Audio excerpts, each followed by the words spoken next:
What's going on, guys? Sam and Bobby here. We are currently stood outside the Moulay El Hassan Stadium in Rabat, Morocco, after Nigeria have been knocked out via a penalty shootout against DR Congo in the World Cup Playoff final. Sad times for Niger fans.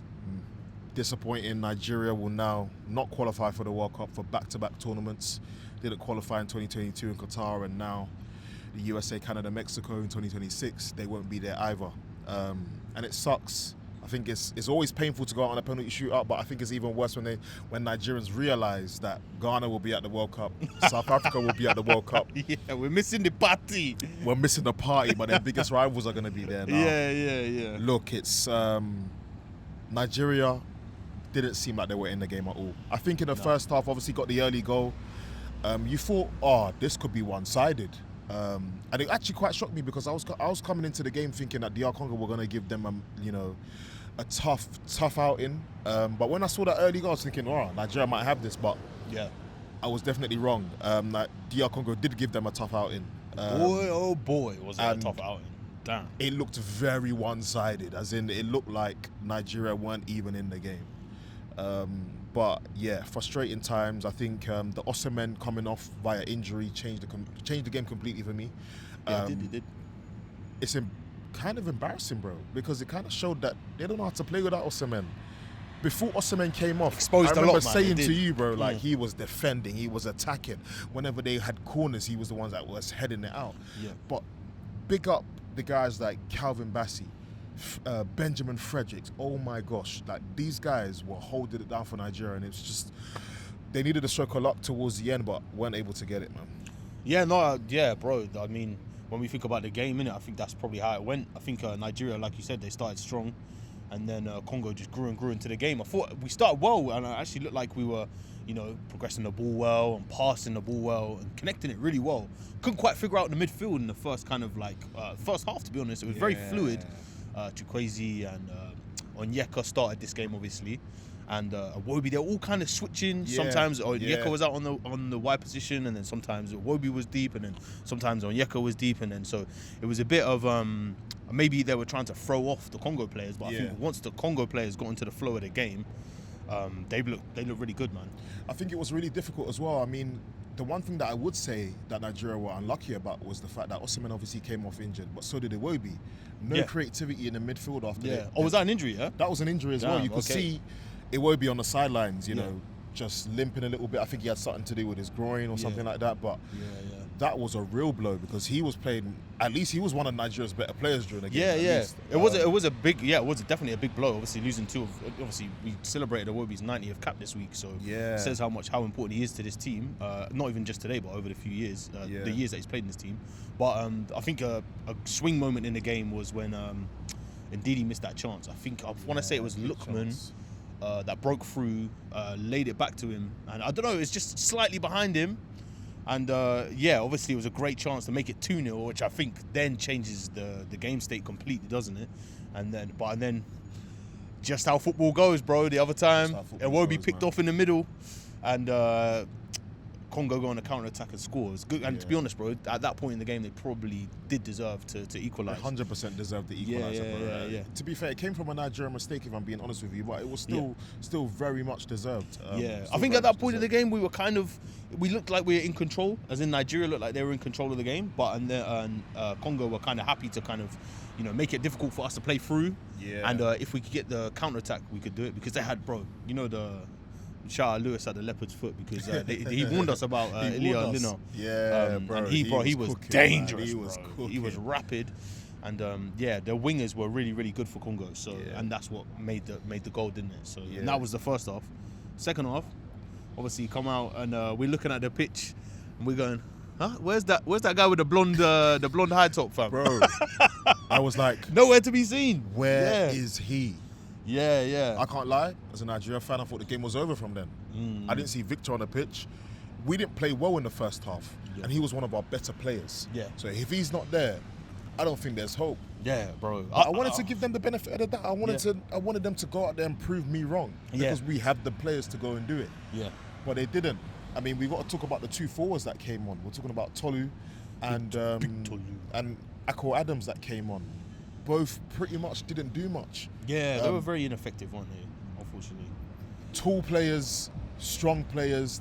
You thought they'll come on and have a presence in the game, but it seemed a bit shaky, man. I think the goal that Congo scored, it was like, because it was kind of before half time, it was perfect for their momentum. So Congo came out ready, and then obviously when we have Akko Adams come on, it just didn't look like he was in touch with the way the coaches wanted him to press, and there was so much time for some of those players, the Congo players, to turn and get out with the ball, and it made a difference. It made all the difference. Do you know what it seems like, bro? It just seems like because they don't have a player that's even half as similar to Victor Osimhen, it almost seems like, oh, what system do we play now? How do we play? How do we get forward? His leadership on the pitch was missing. Because even in the first half, when we're talking about pressing, the way this guy was ushering people on to come and press as well, it was just missing. The spirit and the determination and the energy was just missing in that second half. Bro, he came out and was by the bench, and he was still like coaching the players, shouting at players, shouting at the ref. During extra time. He was like in the middle of the huddle, giving instructions. I was like, rah, this guy like manager potential for sure. Yeah, for sure. I guess it's hard to draw positives from the Nigeria, this match at all. But I liked Ndidi's performance. I think Ndidi played well up until obviously the game kind of swung. But I thought in the first half he had a really strong first half. Yeah, and fair play for him taking on the captain role for the last two games as well. Because obviously that's Trusa Kong's role, but he's done pretty well in the last two games to take that on. Yeah, for sure. So shout out to him. I think he played well. I think Bassi played well as well. Oh, Bassi had a great game. Bassi and Benjamin Fredericks, Yeah, Fredericks started off, our boy Jay obviously made out the observation that he didn't look as comfortable at right back, but I think once he got into the flow of the game, he looked solid. He gripped it. He got to grips with that role for sure. They saved Nigeria from a real beating tonight, I think. Bassi was all over the place. I've got to give him his props. Yeah. Because I know a lot of people like to criticize him sometimes, but Bassi today was a proper solid defender today. Solid. He was good. But it's never a great game to reflect on when you're saying the defenders were really good. Do you know what I mean? Man, I know. And I mean, speaking of that, like Tolu, he got subbed on and subbed off. Yeah. He was just ineffective. I feel like just holding up the ball, bringing it down. I think he was trying to flick it on and like for us to win the second ball. And I don't think the coaches wanted him to do that. I think they wanted him to hold it up so that we could catch up with the play. There was a few moments where I could see Eric on a touchline, kind of shouting at him. Bottles going down. He was like showing him how to like hold the ball. I was like, bro, your chest, bro, your chest. Yeah. So I mean, frustration's all around in it, but I think overall, like, just disappointing in the fact that they're not going to be able to make the World Cup. Like I was saying in previous podcasts that we've had, Nigeria shouldn't even be here, bro. That's true. They shouldn't be playing in this playoff game. Yeah. And credit to DR Congo, they probably shouldn't as well. That's exactly what I was about to say. They should have beat Senegal in their last group game. So both teams kind of shouldn't be here at the moment, but DR Congo more deserving to go through, 110%. DR Congo, they deserve this game, man. I think even looking at the second half performance, the energy, the confidence that they had, man, and the press as well. They just came out, looked like they didn't want to give us any space or any kind of room for us to grow into the game. And I want to shout out to the centre mid, Motu Sami, I think. Yeah. I think the number 8, I think he was really good today. Yeah. He cleaned up everything, good. Really enforcer for him. Yeah. And I feel like Masuaku, bro, I feel like his influence in the game grew as well. Especially as Congo were trying to attack out through the wide position. So he was good as well. To be fair, I was kind of expecting that from DR Congo's defense, bro. Like I thought they were gonna come in and do the job, and they did exactly that, man. Bro, Congo. If we're saying like, they should have beat Senegal, and if you're maybe sleeping on Congo, and even the Cameroon game, watching that game today, it makes sense, bro. They're a really good team. Yeah, they're a really good team, and they deserve to win. Yeah. And it's time to talk about the penalties, isn't it? Bro, because it went to penalties. Oh, well, the game went to penalties, of course. Do you know what? Stanley Nwabali. Fair play to you, brother. Because I'll be honest, there was a few moments where I thought he was going to cost Nigeria the game. Yeah. Like during the 90 minutes and extra time, obviously, when he was getting the ball played back to his feet quite a few times, and it seemed like the Congo, there was a few moments of panic there, but he managed to get by and there was no mistakes made. But in a penalty shootout, I had no doubts, bro. He was going to come in, and I felt like it was up to the players that they needed to score, because I knew he was going to save a few of them. So fair play to him, but I think overall it's 50-50 in it. I think both teams were pretty similar at the penalties. It wasn't anything special. It was just a matter of like who was going to get the most. Thoughts on the order of the pens, because obviously Calvin Bassey, the guys in the mix zone were saying obviously defender takes a pen, Ajayi takes a crucial pen, another defender. What are your thoughts on that, bro? If I'm being honest, like Troost-Ekong not on the pitch to take a pen. It's difficult because I don't know how much the order impacts things, but I know for a fact if you miss the first one, it's kind of like, oh, the rest of the players that are coming afterwards now are gonna like feel so much pressure. But I think that Troost-Ekong should have been on a pitch. In previous penalty shootouts, Troost-Ekong has been the guy. In previous penalties taken for Nigeria, Troost-Ekong has been the guy.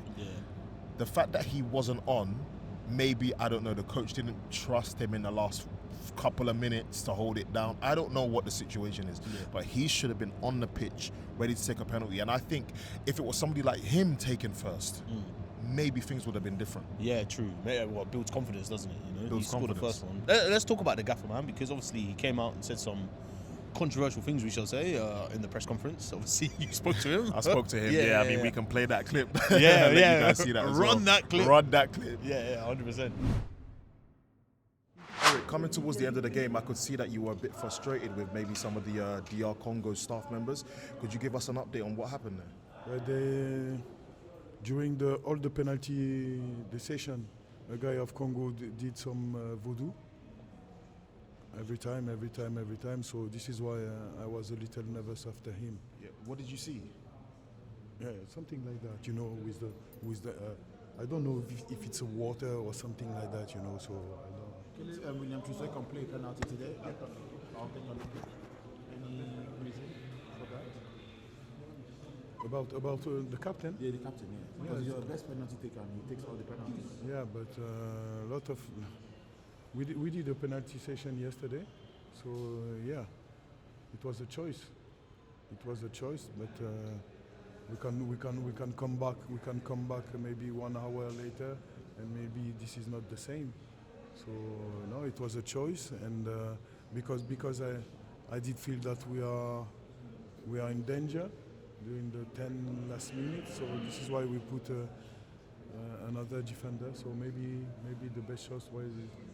It's easy now to say, maybe the best choice was the captain. So it was a choice.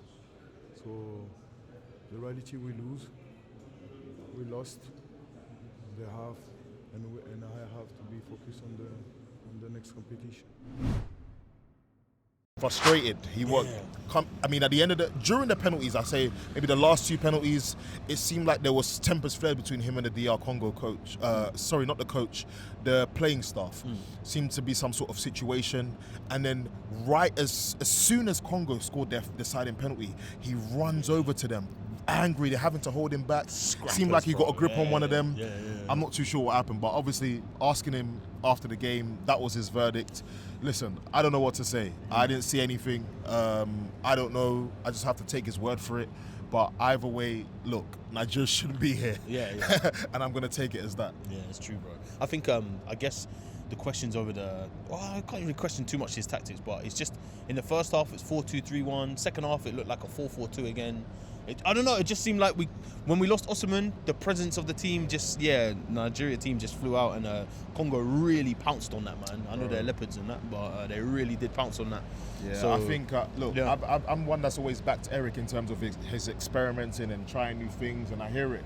Yeah. He coming to a new team, and he's undefeated as well. So technically, you have to give him his props. But today, he's technically still undefeated. He didn't lose in the 90 minutes, but you've lost the playoff final at the end of the day. And what happens next with him? I think Nigeria will give him AFCON for sure. I think they should let him have the AFCON. I think they should as well. Yeah, I think it's too short notice to switch things around now, but it's a must-win, man. So it is a must-win. And if the pressure is on here, the pressure is on in AFCON for sure. But the thing is, do I think Nigeria will win it? I don't, personally. We don't know. I'm going to have faith, of course, but on paper, they're stronger teams, and I just have to look at it that way, innit? Yeah, no doubt. And I guess one more thing I just want to talk about, bro, is Congo. They go into the playoff now, in the intercontinental playoff, whatever it's called in the US. Are we going to see Congo at the World Cup, bro? For the first time since 1974. It's going to be challenging, bro. Damn. Because they could potentially have to play 2 more teams, depending on the rank. I think we'll need to look into it. I think they're likely to play 1, but there is a possibility they could play 2. If it's 2 more games, we'll have to just wait for the draw, bro. They could end up playing some difficult teams, some well-structured team, but they're well-structured themselves. They should go out there and believe, bro. Yeah, they should be just beating the giants of Africa. Do you know what I mean? Yeah. Like, go out there, believe, and represent Africa, man, and make us proud, bro. Yeah, bro. Legit. Big up Congo, man. They deserved it today. I can't unfortunately, we have to say that as Niger fans, I guess, but they did deserve it today. Man. They did deserve it. One more thing, though, Sam, I want to ask you. The atmosphere here, bro. It was rocking, fam. Man. I can't lie. Yeah, it was rocking. Big up to the Congo fans. Yeah, the Congo fans really stood up. They supported their boys like crazy. Not to take anything away from the Super Eagles fans as well. They also made noise, but Congo were dancing, singing, music all throughout the entire game, and towards the end as well, bro. Like the stadium had to put on a light show for them. It was that sick at the end. Like it was cool, man. Congo, big up, man, and I hope that they can get that same support in the Interconfederation playoff as well. Like, if you're from DR Congo and you're in the area or you want to fly over there, go and support the guys, man. They're gonna need you guys to rally behind them. Like Even during the press, the press zone as well. You have to give them props. Players are going in. And the Niger fans as well, bro. That trumpet, it was proper. Almost like a goal to hear that trumpet really in good, the man. flesh, man. Really So, good. But yeah, man, again. On to the next one. I guess the next thing for us is Africa Cup of Nations. It is, bro. So we get to see both teams again, which is great. So stay tuned for that. We'll have more updates, but thank you so much if you've been following us on this journey so far. We can't wait to see you next time.